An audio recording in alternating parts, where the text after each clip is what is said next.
Ayat 22 dari surat Al-Hijr dari Al-Quran memberi kita informasi berikut ini 1400 tahun yang lalu, ketika arti dan pentingnya pembuahan pada tanaman belum diketahui.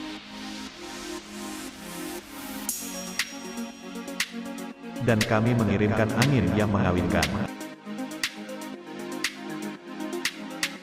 Ya, ayat ini dengan jelas menyatakan bahwa angin memiliki sifat subur. Apa yang dikatakan para ilmuwan tentang berita yang diberikan oleh Al-Quran ini? Mari kita cari tahu. Para ilmuwan menyatakan bahwa angin memiliki sifat subur sebagai berikut. Ada unsur jantan dan betina dalam bunga semua tumbuhan. Buah terjadi ketika unsur jantan membuahi betina. Pembuahan ini terjadi berkat adanya angin. Allah Subhanahu wa Ta'ala menciptakan banyak benih-benih tanaman yang begitu ringan sehingga bisa terbang terbawa oleh angin sepoi-sepoi sekalipun. Serbuk sari, debu, dan biji dari spesies tanaman yang tak terhitung banyaknya dibawa dari satu tanaman ke tanaman lain melalui angin. Dengan demikian, tanaman berkembang biak melalui pembuahan dan generasi mereka dipastikan akan terus berlanjut. Ini berarti, tanaman bisa berkembang biak berkat sifat angin yang membuahi. Selain membuahi tanaman, angin juga membuahi awan untuk membuat hujan turun. Sampai saat ini, diperkirakan bahwa satu-satunya hubungan antara angin dan hujan adalah bahwa angin menggerakkan dan membentuk awan hujan. Itu adalah suatu proses, yang bisa dilihat oleh siapa saja yang melihat pergerakan awan. Namun, hubungan antara angin dan hujan tidak hanya itu.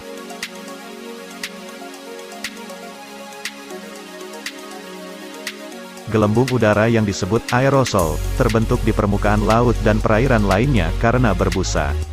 Mereka bercampur dengan debu yang dibawa angin dari daratan dan terbang menuju lapisan atas atmosfer.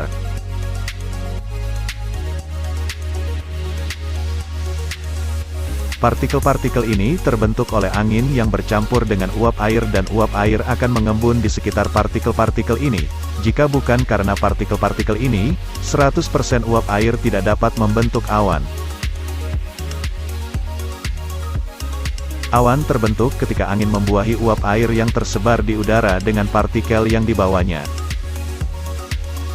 Setelah penjelasan sains dan ilmuwan ini, mari kita menganalisa masalah terkait dan menemukan jawaban atas pertanyaan-pertanyaan berikut. 1. Kapan ditemukan bahwa angin memiliki sifat subur? Jawabannya, ditemukan pada abad ke-20. 2. Mungkinkah seseorang yang tidak bisa membaca dan menulis menemukan fakta ini 1400 tahun yang lalu, yang baru ditemukan pada abad ke-20?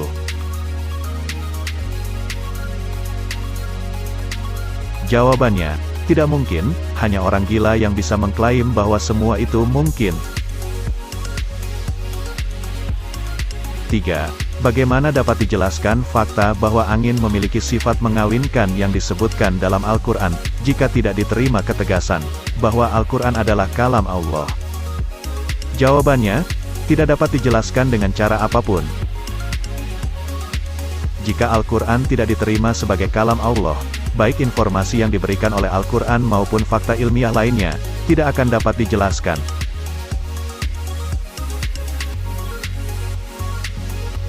Ada dua pola kemungkinan pemikiran untuk membandingkannya. Pola pertama adalah menerima bahwa manusia yang tidak bisa membaca dan menulis, mengetahui dan menemukan sendiri pengetahuan ini 14 abad yang lalu, bahwasanya angin memiliki sifat subur dan semua fakta ilmiah lainnya yang dinyatakan oleh Al-Quran.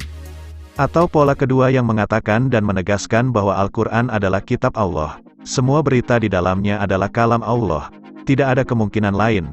Tidak ada orang waras yang akan bisa menerima kemungkinan pertama, sebab, mustahil bagi manusia untuk mengetahui dan menemukannya sendiri pada saat itu. Kemudian, tidak ada lagi yang bisa dilakukan selain menerima kemungkinan kedua.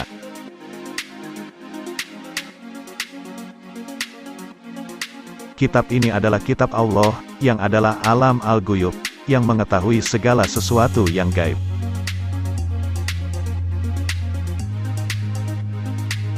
Ya, Kitab ini milik Zat yang sama, yang menciptakan angin dan memberi mereka tugas untuk membuahi. Segala sesuatu yang ada dan disebutkan dalam kitab ini, adalah miliknya. Kami percaya dan menerimanya.